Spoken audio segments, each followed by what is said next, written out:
यासीन भटकळ विशाळगडावर कधीपासून आणि कुणाकडे राहायचा याची सखोल चौकशी करणार असल्याचं हसन मुश्रीफ यांनी म्हटलंय। पोलीस गप्प का होते याचीही माहिती घेऊ असंही मुश्रीफांनी म्हटलंय। दरम्यान यासीन भटकळ विशाळगडावर राहायला होता याची नोंद आहे असा आरोप संभाजीराजेंचा आहे।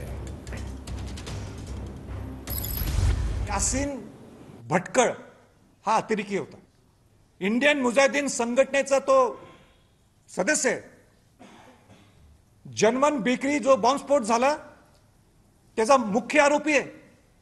7-8 ठिकाणी ते आज भारतात जे बॉम्बस्फोट झाले त्याचा तो प्रमुख आहे। प्रमुख म्हणजे तो त्याचा मुख्य एक भाग होता त्याचा। हा यासीन भटकळ विशाळगडला राहिला होता ही त्याची नोंद आहे।